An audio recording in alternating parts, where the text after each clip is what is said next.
जय हिंद दोस्तों। क्या आप बीएसएससी जीडी 2026 का तैयारी कर रहे हैं और आपको मैथ समझ नहीं आ रहा है या आपका मैथ से मार्क्स नहीं बढ़ रहा है, सो आप बिल्कुल सही वीडियो पे आए हो। ये आप स्क्रीन पर मेरा रिजल्ट देख सकते हो 2024 और 2025 दोनों में मैंने यहाँ पर मैथ्स में 20 में 20 यहाँ पर स्कोर किया है। सो मुझे एक अच्छा खासा एक्सपीरियंस है कि मैथ्स में किस तरह का सवाल पूछा जाता है और इस बार कैसा सवाल पूछा जा सकता है। सो इसी के बेसिस पे मैंने अपने चैनल पर एक सीरीज स्टार्ट किया है जिसमें कि मैं यहाँ पर हर एक चैप्टर का सारा इंपॉर्टेंट टाइप उसमें डिस्कस कर रहा हूँ एग्जाम्पल के साथ। सो ऑलरेडी मैंने अपने चैनल पर percentage profit and loss plus discount वाला वीडियो अपलोड कर दिया है जिसमें कि मैंने यहाँ पर हर एक चैप्टर का सारा इंपॉर्टेंट टाइप पे एक एक एग्जांपल के साथ उस वीडियो में अच्छे से समझाया है। सो अगर आपके पास टाइम नहीं है, अब एग्जाम में बहुत कम टाइम वैसे ही बचा हुआ है, सो आप लोग बस वो वाला वीडियो भी देखकर चले जाओगे जो कि 15 से 20 मिनट का वीडियो है। सो आपका ओवरऑल सारा चैप्टर भी कंप्लीट हो जाएगा और ओवरऑल सारा इंपॉर्टेंट टाइप भी कवर हो जाएगा। और आज की इस वीडियो में हम लोग बात करने वाले हैं एवरेज चैप्टर यानी कि औसत चैप्टर। और इस वीडियो को अगर आप लोग अच्छे से देख लेते हो, 15 से 20 मिनट का वीडियो होगा, सो आपका औसत चैप्टर ऑलमोस्ट सारा कंप्लीट हो जाएगा और एसएससी जीडी 2026 में इस चैप्टर से आपका एक भी क्वेश्चन नहीं छूटेगा। एसएससी जीडी 2026 एवरेज यानी कि औसत चैप्टर से आपको 2 से 3 सवाल हर शिफ्ट में देखने को मिल जाएंगे। और आप प्रीवियस ईयर उठा के देख लो या कोई भी प्रैक्टिस सेट उठा के देख लो, आपको इस चैप्टर से 2 से 3 सवाल देखने को मिल जाएंगे। सो एवरेज चैप्टर से जो भी सारे इंपॉर्टेंट टाइप बन सकते थे, मैंने यहाँ पर सारा टाइप कवर करने का प्रयास किया है। सो गाइस, क्वेश्चंस पे जाने से पहले मैं आप लोगों को थोड़ा सा बेसिक बताना चाहता हूँ जिनको नहीं पता है औसत होता क्या है। मान लीजिए कोई 3 संख्या है, 3 4 5, ठीक है। तो अगर इनका औसत निकालने बोले तो औसत कैसे निकलता है? इन तीनों संख्याओं को जोड़ना होता है और कुल संख्या से भाग देना होता है। मतलब है कितना संख्या? 3 है, तो हम लोग इसको 3 से भाग कर देंगे, तो इससे हम लोग को क्या निकल के आ जाएगा? औसत निकल के आ जाएगा। ठीक है, तो 5 4 9 3 12, 12 को 3 से डिवाइड करेंगे तो आ जाएगा 4, यानी कि 4 क्या है? ये औसत है। इसका एक फॉर्मूला निकल के आता है कि कुल योग बटे कुल संख्या ये बराबर होता है किसके? औसत के। इंग्लिश मीडियम वाले ध्यान देंगे, total sum divided by total number बराबर होता है औसत के, तो यानी कि एवरेज के। सो आप लोग को इनमें से कुछ भी देगा तो आप निकाल सकते हो। बोलने का मतलब क्या है कि ये अगर फॉर्मूला है तो इसमें से आप कोई भी 2 देगा तो तीसरा आप निकाल सकते हो। अगर आपको कुल योग दिया हुआ है, औसत दिया हुआ, तो आप कुल संख्या निकाल सकते हो। कुल संख्या दिया हुआ है, कुल योग दिया हुआ, तो आप औसत निकाल सकते हो। मतलब 3 में से कोई 2 दे देता है, तीसरा निकालना होता है। और हर क्वेश्चन में आप लोग नोटिस करना, इसी का यूज हो रहा है, तो इसको आप लोग ध्यान से देखना। एक और बात यहाँ पर आप लोग ध्यान दीजिएगा कि मान लेते हैं कि 3 नंबर है, 3 4 5, और इनका औसत अभी जस्ट हम निकाल के दिखाएं कि इनका जो औसत होता है वो कितना होता है? 4 होता है। तो अगर कोई बोल दिया कि औसत में 2 बढ़ गया है, यानी कि बढ़ के हो गया 6, इसका मतलब क्या है? औसत में जो भी बढ़ेगा, घटेगा, गुना होगा, भाग होगा, वो सारे नंबर में वही सेम प्रोसेस होगा। तो अगर औसत में 2 बढ़ गया, इसका मतलब नंबर में भी 2 बढ़ा होगा, यानी कि 5 4 2 6 और 5 2 7, 7 6 13 5 18। अब देखो यहाँ पर कुल कितना हो गया? 18, और टोटल नंबर ऑफ संख्या कितना था? 3। अब आप देखो यहाँ पर 6 आ गया। इसका मतलब क्या कि अगर सभी संख्या में 2 जुड़ रहा है तो डायरेक्टली आप औसत में 2 जोड़ देना, वही उसका औसत हो जाएगा। अगर बोलेगा कि सभी संख्या में 2 घट गया है तो आपको सिंपली औसत में भी 2 घटा देना है, वही उसका औसत होगा। अगर बोलेगा कि सभी संख्याओं में 2 गुना हो गया है तो आपको क्या करना? औसत में भी 2 गुना कर देना है, वही उसका औसत हो जाएगा। डिवाइड में भी सेम ही होता है। सो एवरेज चैप्टर का टाइप नंबर 1, इस तरह का क्वेश्चन आप लोग बहुत बार देखे होंगे प्रीवियस ईयर में भी, और जो भी प्रैक्टिस सेट आप लोग लगा रहे होंगे सब में इस तरह क्वेश्चन देखने को मिल जाएगा। और पिछले साल इस तरह क्वेश्चंस बहुत ज़्यादा देखा गया था, लगभग हर शिफ्ट में इस तरह क्वेश्चंस था और बहुत सारे लोग इस तरह क्वेश्चन में गलती भी किए थे। सो आपको इसको कैसे अटेम्प्ट करना, मैं यहाँ पर 2 मेथड बताऊंगा। जो मेथड आपको समझ में आए वो मेथड से आप बना सकते हो। सबसे पहले क्वेश्चंस पढ़ते हैं। एक कक्षा में 52 विद्यार्थियों की औसत आयु 12 वर्ष है। यदि शिक्षक की आयु भी सम्मिलित कर ली जाए तो संपूर्ण समूह की औसत 13 वर्ष हो जाती है। शिक्षक की आयु ज्ञात करें वर्ष में। सो इस तरह का क्वेश्चंस को जो सबसे बेसिक मेथड से आप लोग बना सकते हो वो इस तरह का है कि 52 विद्यार्थियों का जो औसत आयु है 12 वर्ष है। अगर मेरे को कोई बोलेगा कि 52 विद्यार्थियों का औसत अगर 12 है और मेरे को अगर वो 52 विद्यार्थियों का कुल आयु निकालना है तो हम लोग क्या करेंगे? 52 को 12 से गुना कर देंगे, यानी कि जितना स्टूडेंट है उनके एवरेज से अगर उनको हम लोग गुना करते हैं तो उनका कुल आयु निकल के आ जाता है। सो ये जो 52 × 12 है ना, इससे हमको वो 52 विद्यार्थियों का कुल आयु निकल के आ जाएगा। और वो कुल आयु में अगर हम लोग शिक्षक का आयु भी जोड़ देते हैं, ये जो x है ना वो शिक्षक की आयु है, क्योंकि क्वेश्चन में आगे बोला है कि यदि शिक्षक की आयु भी सम्मिलित कर ली जाए, तो शिक्षक की आयु तो मेरे को पता नहीं है, वही तो क्वेश्चन में पूछ रहा है, तो हम लोग उसको x मान लिए कि ये 52 विद्यार्थियों का जो कुल आयु है उसमें अगर हम लोग शिक्षक का भी आयु जोड़ देते हैं तो क्या निकल के आएगा। तो आगे वही बताया कि तो यहाँ पर जो संपूर्ण समूह बोला है उसमें है टोटल 52 स्टूडेंट प्लस 1 टीचर, यानी कि 53 लोग, और इन 53 का जो औसत है ना वो अब बढ़कर कितना हो गया है, 13 हो गया है। तो अगर हम लोग 53 इंटू 13 करेंगे तो ये संपूर्ण क्लास का कुल आयु निकल के आ जाएगा, जिसमें कि टीचर भी है और 52 स्टूडेंट भी है।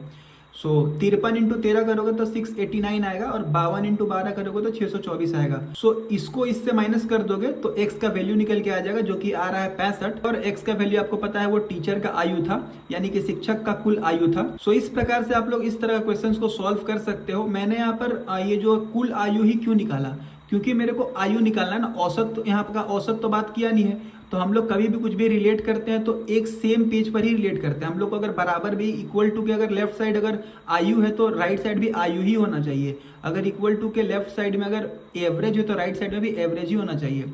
बट यहाँ पर हमसे क्वेश्चन में शिक्षक का आयु पूछा था, ना कि औसत। इसीलिए सबसे पहले हम लोग क्या किए कि जो 52 स्टूडेंट का औसत दिया था ना उसको हम लोग कुल आयु में तोड़ लिए गुना करके, और उसी प्रकार से यहाँ पर संपूर्ण क्लास में जो टीचर और 52 स्टूडेंट था उनका भी हम यहाँ पर संपूर्ण आयु ले लिए, और x जो क्या था, टीचर का आयु। सो इसलिए यहाँ पर हम लोग इन दोनों को कंपेयर कर पाए, क्योंकि लेफ्ट साइड में भी आप देखोगे तो आयु ही है और राइट साइड में भी देखोगे तो आयु ही है। सो इस तरह से हम लोग आराम से शिक्षक का जो आयु है वो निकाल सकते हैं। सो इसका जो एक और मेथड है वो थोड़ा शॉर्ट मेथड है, बट आपको यहाँ पर थोड़ा सा दिमाग लगाना होगा। सो यहाँ पर जो भी मैं बताऊंगा आप लोग अच्छे से बस समझना। सो आप लोग यहाँ पर देखो कि 52 विद्यार्थियों का जो औसत था वो कितना था, 12 था, और जब शिक्षक का आयु ऐड कर लिया गया, मतलब 52 विद्यार्थी और एक शिक्षक, तो जो औसत है वो 13 हो गया। आप यहाँ पर देखे होंगे कि जो 52 स्टूडेंट है उनका जो औसत है वो एक एक बढ़ गया। इसका मतलब टोटल 52 बढ़ा है, और टीचर का औसत एज कितना है, 13। इसका मतलब जो टीचर था उसका एज 13 तो था ही, 52 एक्स्ट्रा था, जिसके वजह से ये 52 स्टूडेंट का एवरेज जो है वो एक बढ़ गया। सो आप लोग यहाँ पर देख लो कि जो टीचर का एज था वो 13 तो था ही, क्योंकि औसत है 13 तो था ही, 52 एक्स्ट्रा था, जिसके वजह से इन 52 स्टूडेंट का जो औसत है वो एक बढ़ गया। और अब हम लोग यहाँ से डायरेक्ट निकाल सकते हैं टीचर का एज कि 13 एवरेज, और ये जो 52 एक्स्ट्रा बढ़ाया, 13 प्लस 52 65। आप इसको ऐसे भी समझ सकते हो कि अगर मान के चलो कि टीचर के ऐड होने से ये जो औसत है ना वो 13 ना होकर 14 हो जाता, 13 ना होकर 14 हो जाता, तो औसत में कितना बढ़ रहा है, औसत में बढ़ रहा है 2। मतलब कि ये 52 स्टूडेंट का जो औसत में 2 बढ़ गया। इसका मतलब 52 इंटू 2 कितना होगा, 104। इसका मतलब जो टीचर था उसका एज 14 तो था ही, 104 एक्स्ट्रा था, जिसके कारण से इन 52 स्टूडेंट का जो औसत है वो 2 बढ़ गया। सो उस केस में टीचर का एज कितना हो जाएगा, 14 एवरेज प्लस 104, यानी कि 118। और इस तरह क्वेश्चन में आप लोगों को बस समझना यही है कि देखना है कि टीचर के ऐड होने से कितना बढ़ रहा है या घट रहा है। ठीक है, अगर जितना भी बढ़ेगा, अगर औसत में कोई चीज बढ़ता है इसका मतलब सब में उतना उतना बढ़ रहा है। अगर यहाँ पर औसत 2 बढ़ गया इसका मतलब सब में 2 बढ़ा होगा। अगर औसत में 3 बढ़ गया मतलब सब में 3 बढ़ा होगा। सो आपको बस करना क्या है कि जो नया वाला जो एवरेज है उसको ले लेना है, और जितना एवरेज बढ़ रहा है उसको टोटल से गुना करके बस जोड़ देना है। सो आपका ऐसे भी शिक्षक का आयु निकल जाएगा। सो आई थिंक मैं ये वाला क्वेश्चन समझा पाया हूँगा। जितना कोशिश किया मैंने 2 मेथड से इस क्वेश्चन को समझाने का प्रयास किया। आपको जो मेथड अच्छा लगे आप उस मेथड से इसको बना सकते हो। सो अब हम लोग बढ़ते हैं टाइप नंबर 2 में। और इस तरह का जो क्वेश्चन था पिछले साल बहुत बार पूछा गया था, लगभग हर शिफ्ट में आपको इस तरह क्वेश्चन देखने को मिला ही होगा। तो यहाँ पर क्वेश्चन हम लोग पढ़ लेते हैं। महेश, राम और अनवर का औसत वजन है 46। यदि महेश और राम का औसत वजन 39 है, राम और अनवर का औसत वजन 49 है, तो राम का वजन ज्ञात करें। ठीक है, सो इसमें बेसिकली क्या है, आप देखोगे कि एम मतलब क्या है, महेश, राम, अनवर। महेश, राम, अनवर का जो औसत आयु था वो 46 था। तो अगर हमको कुल आयु निकालना पड़ेगा तो क्या करेंगे, हम लोग औसत में टोटल नंबर ऑफ आदमी को गुना कर देंगे। तो यहाँ पर मेरा कुल, इन तीनों का कुल आयु निकल के आ जाएगा कि महेश, राम और अनवर का कुल आयु कितना है, 138 है। और यहाँ पर नेक्स्ट में क्या था कि महेश और राम का औसत वजन 39 था। तो हम यहाँ पर औसत में 2 से गुना कर देते हैं क्योंकि यहाँ पर 2 आदमी है। तो 78 जो है वो आपका महेश और राम का कुल आयु है। और उसी प्रकार से राम और अनवर का कुल आयु कितना निकल के आ गया, 98। सो इसी में से किसी एक दूसरे को माइनस करके हम लोग को निकालना होता है, क्योंकि क्वेश्चन में आप लोग देखो क्या पूछा है, तो राम का वजन ज्ञात करें। तो आप यहाँ पर एक चीज देखो कि महेश, राम और अनवर में अगर हम लोग महेश और राम का आयु को माइनस कर देते हैं तो अनवर का निकल के आ जाएगा ना, क्योंकि देखो एम आर कट जाएगा और बचेगा क्या, अनवर। तो आप देखो कि महेश, राम और अनवर का कुल आयु था 138, महेश और राम का था 78। तो अगर इन दोनों को माइनस करेंगे तो 60 आ जाएगा अनवर का। अब अनवर का मेरे पास निकल के आ गया, तो आप किसी में भी रख दो, यहाँ पर राम और अनवर वाले में रख दो। राम और अनवर का कुल आयु था 98, जिसमें से अनवर का कितना था 60, तो माइनस कर देंगे तो राम का निकल के आ जाएगा। तो राम का आयु कितना है, 38 है। तो अब हम लोग टाइप नंबर 3 की ओर बढ़ते हैं। ये क्वेश्चन हम लोग पढ़ लेते हैं। किसी क्रिकेट टीम के 11 खिलाड़ियों की औसत आयु 2 साल बढ़ जाती है जब टीम के 2 खिलाड़ियों जिनकी आयु 18 वर्ष तथा 20 वर्ष है को 2 अन्य खिलाड़ियों द्वारा बदला गया नए खिलाड़ियों की औसत आयु ज्ञात करें। सो इसमें इस तरह क्वेश्चन में क्या बोला है, 11 खिलाड़ी था, ठीक है, उनमें से जो 2 खिलाड़ी था जिसका एक का आयु था 18 और एक का आयु था 20, इन दोनों को ना कोई दूसरे प्लेयर के साथ रिप्लेस कर दिया गया। ऐसा नहीं कि 2 नया प्लेयर आ गया है। टीम में जो 11 प्लेयर था उसमें से 2 प्लेयर जिसका 18 वर्ष और 20 वर्ष आयु था ना, उसी में से उनको हटा दिया गया और उनके जगह पर 2 नए बंदे को लेकर आया गया।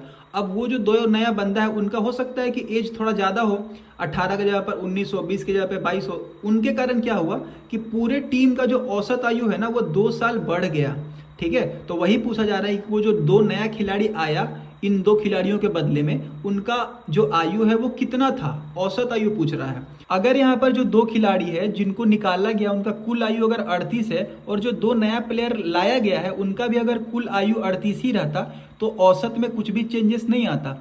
बट यहाँ पर चेंजेस आया है, कितना आया है, 2 साल का। मतलब कि यहाँ पर 11 खिलाड़ी में 2-2 बढ़ा है, तभी ना यहाँ पर पूरा का औसत बढ़ गया। औसत बढ़ना मतलब क्या, सब में 2-2 बढ़ गया। अगर यहाँ पर औसत में 2 बढ़ा है इसका मतलब सब में 2-2 बढ़ा है। अगर औसत में 3 घटेगा तो सब में 3-3 घटेगा। तो यहाँ पर औसत में 2 बढ़ा है, इसका मतलब 11 प्लेयर था, 2 बढ़ गया मतलब 22 एक्स्ट्रा बढ़ा है। इसका मतलब वो जो 2 नए प्लेयर आए थे उनका एज 38 तो था ही, 22 एक्स्ट्रा था, जिसके कारण से वो 11 प्लेयर का जो औसत था वो 2-2 बढ़ चुका है।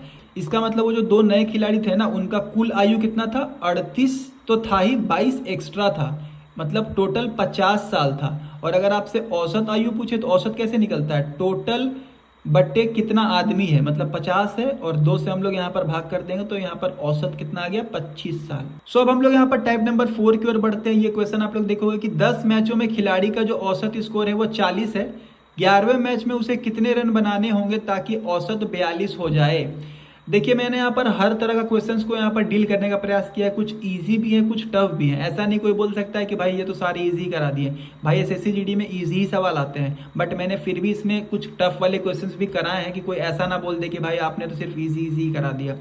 मैं यहाँ पर जो एग्जाम में इंपॉर्टेंट है एसएससी जीडी को ही टारगेट कर रहा हूँ और उस एग्जाम को लेकर जो भी इंपॉर्टेंट रहेगा मैं सिर्फ वही बताऊंगा। आप यहाँ पर खुद सोच करके देखो कि 10 मैचों में खिलाड़ी का औसत है 40, इसका मतलब क्या है कि वो 10 मैचों में 40 रन बनाया है। इसका मतलब हर मैच में 40 रन बनाया तो 10 मैच में कितना बनाएगा, 400।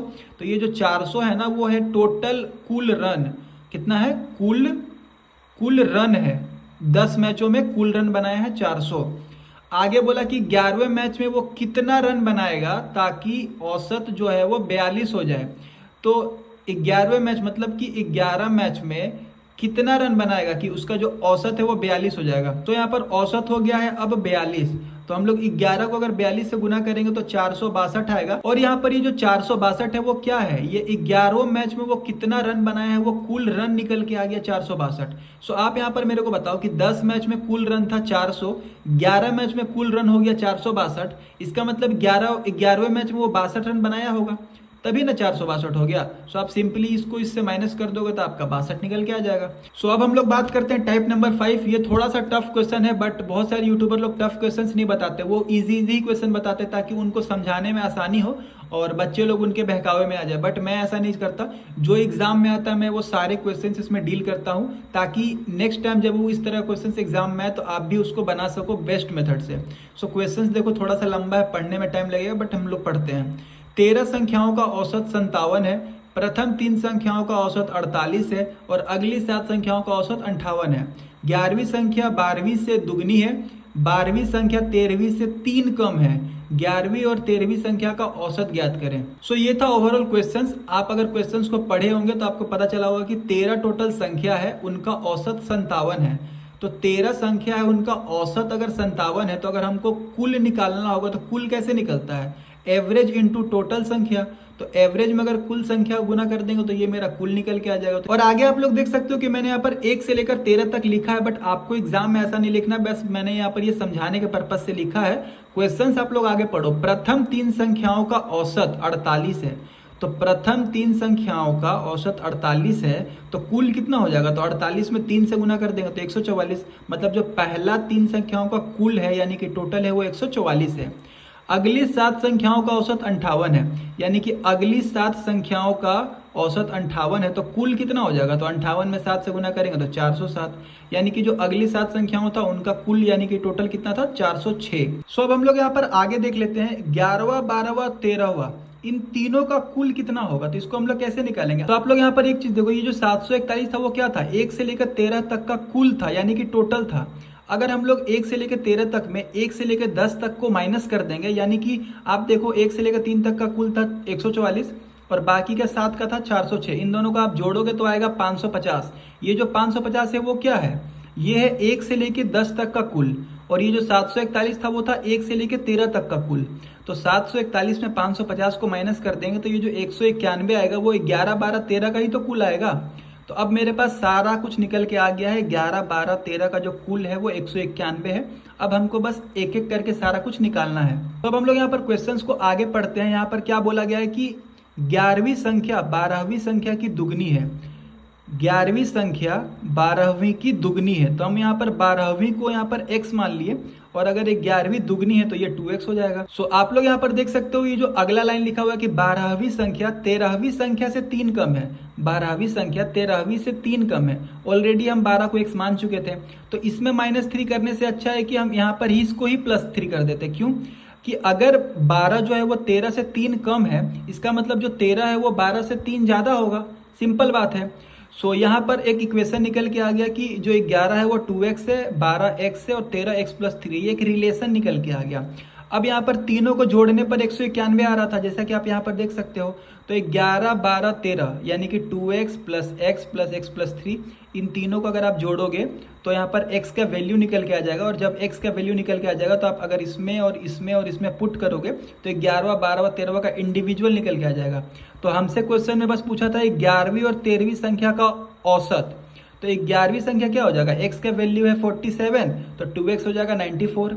13वीं संख्या था x + 3 यानी कि 47 + 3 यानी कि 50, और इन दोनों का औसत क्या होगा? 94 + 50/2 यानी कि 72। सो अब हम लोग बढ़ते हैं टाइप नंबर 6 की ओर। और इस तरह क्वेश्चंस भी आप लोग देखे होंगे प्रैक्टिस सेट में कि 6 व्यक्तियों के भोजन करने के लिए एक होटल में गए। उनमें से 5 व्यक्तियों में से प्रत्येक ने अपने भोजन पर 30 रुपये खर्च किए। छठे व्यक्ति ने सभी 6 व्यक्तियों के औसत व्यय यानी कि खर्च से 50 अधिक खर्च किए। सभी व्यक्तियों द्वारा खर्च की गई कुल धनराशि ज्ञात करें। सो इस तरह का जो क्वेश्चन है आप लोग इसको यहाँ पर समझो कि मान के चलते हैं कि टोटल बंदा है 6 में से जो 5 बंदे हैं वो टोटल 30 रुपया पे किए हैं। ठीक है, 30 रुपये पे किए, लेकिन ये जो छठा बंदा है वो औसत तो दिया ही प्लस में 50 रुपये एक्स्ट्रा दिया। ठीक है, अब आप मेरे को एक बात बताओ, आप ही लोग मान के चलो कि 6 बंदे, आप लोग 6 दोस्त कोई रेस्टोरेंट में खाना खाने गए और सब कोई सेम ही खाना खाया, तो सब में बराबर बराबर पैसा बटेगा ना। तो वो बराबर बराबर पैसा मतलब क्या होता है? वो औसत होता है। ठीक है, कि मान के चलते हैं कि सबको 50-50 देना था, तो सब अपना अपना हिस्सा देगा। वो जो 50-50 सब में बराबर बटा वही तो औसत होता है। बराबर बराबर मतलब औसत। तो ये जो छठा बंदा था ये अपना औसत तो दिया ही, मतलब अपना हिस्सा तो दे ही दिया जो उसको देना था, बट वो 50 रुपये एक्स्ट्रा पे किया। इसका मतलब ये जो 50 रुपये एक्स्ट्रा पे किया, इसका मतलब कि ये जो 5 बंदे थे वो अपना औसत से कम पैसा दिए थे। यानी कि इन 5 को जितना पैसा देना था, सबको जो बराबर बराबर बट रहा था, उतना पैसा वो लोग नहीं दिए। इसका मतलब ये जो 50 रुपया जो छठा नंबर दिया है वो कहीं ना कहीं इन 5 को देना था, बट वो लोग दिए नहीं, जिसके कारण से छठा बंदा को देना पड़ा। सो ये जो 50 रुपया है ना वो इन 5 में अब बराबर बराबर बटेगा, ताकि हमको एग्जैक्ट एवरेज निकल के आए कि एग्जैक्ट औसत था कितना। तो आप लोग यहाँ पर देखो, ये जो औसत है 30 नहीं है, जो कि सब कोई जो बराबर बराबर दिया था पांचों, वो 30 नहीं है, थोड़ा सा ज़्यादा है। कितना ज़्यादा है? जो कि एक्स्ट्रा जो छठा नंबर जो एक्स्ट्रा 50 रुपया दिया था ना, वो इन्हीं पांचों में कहीं ना कहीं बटेगा, यही लोग बंटवारा करेंगे। तो 50 को अगर हम लोग 5 से भाग करेंगे तो ये आता है 10। इसका मतलब क्या है कि वो जो पांचों बंदे 30-30 रुपया दिए थे ना, उनको 10-10 रुपया और देना था। यानी कि जो एक्चुअल जो औसत था ना वो 40 था। ठीक है, इसका मतलब सबको 40-40-40-40 ही देना था। ठीक है, लेकिन जो 5 बंदे थे वो 30-30 रुपया ही दिए, जिसके कारण से 5 बंदे का जो 10-10 रुपया कम हो गया, यानी कि 50 रुपया कम हो गया, जो कि छठे बंदे को देना पड़ा था। तो आपको यहाँ पर एक औसत निकल के आ गया 40। अब मेरे को औसत निकल के आ गया, तो यहाँ पर क्या पूछा? सभी व्यक्तियों द्वारा खर्च की गई कुल धनराशि। तो मेरे पास पता है कि टोटल 6 बंदे थे और सबने 40-40 रुपया दिया, यानी कि 240 रुपया टोटल खर्चा हुआ। और यहाँ पर एक लास्ट टाइप है आपका टाइप नंबर 7, और ये क्वेश्चंस पढ़ लेते जल्दी से। एक फैक्ट्री में 96 कर्मचारी का औसत उम्र 32 वर्ष है, जिनमें से पुरुष का औसत दिया हुआ है 41 और महिलाओं का औसत दिया हुआ है 25। तो महिलाओं का कुल संख्या ज्ञात करें। इस तरह का जो क्वेश्चन है आप लोग एलिगेशन से बना सकते हो। एलिगेशन में क्या होता है कि अगर 3 लोग का दिया हुआ है एवरेज, तो आप लोग उसका संख्या निकाल सकते हो आसानी से। आप लोग देखो कि यहाँ पर टोटल जो 96 कर्मचारी था, उनका कुल का औसत दिया है ना, तो एलिगेशन में यहाँ पर कुल औसत आता है। यहाँ पर हम लोग मेल का जो औसत है वो लिख दिए हैं, यहाँ पर हम लोग लिख दिए हैं फीमेल का औसत। तो एलिगेशन में क्या होता है, इसको इससे माइनस करना होता है, तो ये माइनस करने पे आया 9, इसको इससे घटाना होता है तो माइनस करने पे कितना आया 7।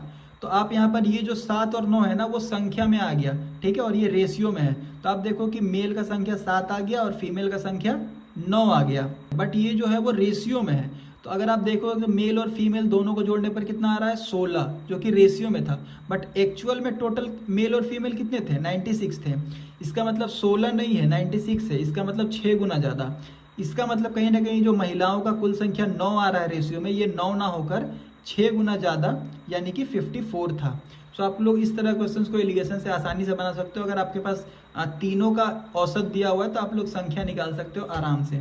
सो गाइज, ये था एवरेज यानी औसत चैप्टर का सारा इंपॉर्टेंट टाइप। मैंने यहाँ पर हर एक टाइप कवर करने का प्रयास किया और ज्यादा से ज्यादा समझाने का प्रयास किया है, ताकि इसके आगे पीछे भी मतलब कुछ घुमा फिरा कर भी अगर क्वेश्चन दे तो आप लोग उसको बना सको। ऐसा नहीं कि बस क्वेश्चन दिया उसका सॉल्यूशन दे दिया, ऐसे तो आप कोई स्टेट में भी बना सकते हो। बट मैंने कोशिश किया कि उस टॉपिक को अच्छे से समझा देना, ताकि आगे पीछे भी करके अगर कुछ क्वेश्चन आ रहा है तो आप लोग उसको बना सको। ऑलरेडी मैंने अपने चैनल पर परसेंटेज और profit and loss plus discount का इसी तरह का वीडियो अपलोड कर दिया है, जिसमें कि मैंने उन सभी चैप्टर्स का जो भी मोस्ट इंपॉर्टेंट टाइप है उसमें डिस्कस किया है एग्जांपल के साथ। सो आप लोग अगर उस वीडियो को नहीं देखे हो तो उस वीडियो को भी जरूर से देख लेना। मैंने एक प्लेलिस्ट अपने चैनल पर ऐड कर दिया, उसमें सारा कुछ आपको एक साथ देखने को मिल जाएगा। बाकी कैसा लगा वीडियो नीचे कमेंट सेक्शन में जरूर से बताइएगा। और इस तरह का वीडियो का इस बनाने में बहुत ज्यादा मेहनत लगता है, पहले लिखना पड़ता है, फिर समझाना पड़ता है, फिर रिकॉर्डिंग एडिटिंग, बहुत ज्यादा टाइम लगता है। सो अगर आप लोगों को ये वीडियो अच्छा लगा होगा तो प्लीज इस वीडियो को लाइक करिएगा, और अपने जो भी फ्रेंड है जो एसएससी जीडी का तैयारी कर रहे हैं उनके साथ इस वीडियो को शेयर करिएगा, ताकि इस वीडियो पे ज्यादा ज्यादा व्यूज आए और ज्यादा ज्यादा लोग इस वीडियो को देखकर उनको फायदा हो सके। और गाइज, इसका कंप्लीट पीडीएफ मैंने अपने टेलीग्राम चैनल पर अपलोड कर दिया है। आप लोग को टेलीग्राम चैनल का लिंक है मेरे वीडियो के डिस्क्रिप्शन में देखने को मिल जाएगा। आप लोग वहां पर ज्वाइन कर लीजिए और इसका पीडीएफ वहां से डाउनलोड कर सकते हैं।